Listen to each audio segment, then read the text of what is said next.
Who stole the soul? Nobody. We gave it up. You see, and I believe that there are two principal parts of the human. There is, well, actually, I guess three, right? So there is the body, the physical casing, if you will, the suit of that we call the body, right? The organs, the DNA, its ability to mobilize itself and respond to the brain's functioning in whatever maximized or limited way that it does. So there is the body.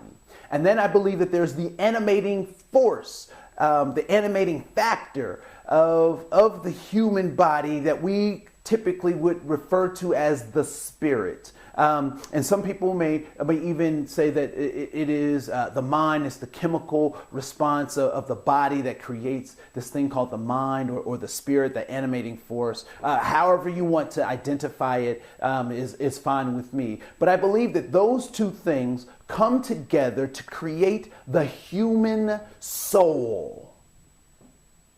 That the human soul is made up of the body and of the spirit. And so one of the things that I think about is, how is it that slavery went on for so long? How did people take slavery as a way of life? And so what becomes very clear is that their body was present picking the cotton, and that the slave masters tried their best to disembody the spirit. They tried to break the spirit of those people in order to control them. And when I think about, how you control people, if I can't break your spirit, I control you. I think about baby elephants. How do they train elephants to obey the commands of humans? What they do is that they break their spirit.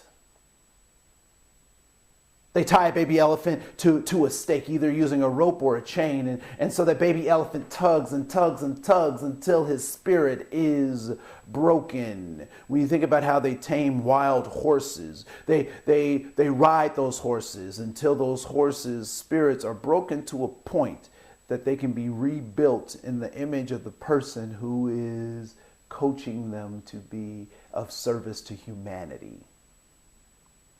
So if I want to control a person, if I can break their spirit, then I have them. And so once the spirit is separated from the body becomes a thing, a tool to be used, disposed of, changed, manipulated, augmented to my will. Once I've broken the spirit away, the body becomes a thing. I often wonder, how is it that men who have sisters, who have aunts, who have mothers, how is it possible that they can go to a strip club, watch a woman take off her clothes and slide up and down a pole and give them measly dollars for that activity? It is because those men do not see those women as human. They see them as things. One of the things that I think is really harmful about the accuracy of some of the video games that we play, right? Some of the first-person shooter games that we play. Part of the part that is so eerie is that you can actually disembody, kill, shoot, stab, beat, harm people, and not harm people. Because we can disassociate all of that anger and those feelings from actually doing them, because this is just a game.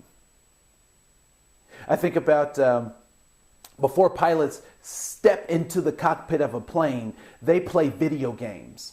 And they spend hours and hours and hours and hours playing these video games. And in their profession, they call these video games simulators.